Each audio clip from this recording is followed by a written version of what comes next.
વાળા આટલા આટલા ધારાસભ્યો ભાજપમાંથી ચૂંટાઈને જે આવ્યા છો, તમને એકે હારું ખાતું કેમ નથી આપતા? એ કોળી સમાજનો હોય તો કે એને મચ્છમારી આપી દો એટલે જણ માછલા કાઢવાના આપણે. એ આદિવાસી હોય તો કે એને આદિજાતિ આપી દો, અને દલિત હોય તો કે સમાજ કલ્યાણ આપી દો, અને મહેસૂલ તો કે અમારી પાસે, અને નાણાં તો કે અમારી પાસે, રેવન્યુ તો કે અમારી પાસે, પેટ્રોકેમિકલ તો અમારી પાસે, માઇનિંગ તો કે અમારી પાસે. ગુજરાતના 87% પોલિટિકલ મિનિસ્ટરના પોર્ટફોલિયો બીજેપી બ્રાહ્મણ જૈન પટેલ પાસે છે, અને બાકીના 13% આપણે બધાય.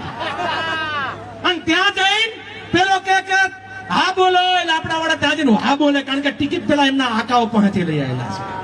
એટલે આપણે આવનાર સમયમાં જનતાનો અવાજ ઉઠાવે, આદિવાસીનો અવાજ ઉઠાવે, ખેડૂતનો અવાજ ઉઠાવે, મારી મહિલાઓનો અવાજ ઉઠાવે, ઓબીસીનો અવાજ ઉઠાવે એવા નેતાઓને સંસદમાં અને વિધાનસભામાં મોકલવા જોઈએ.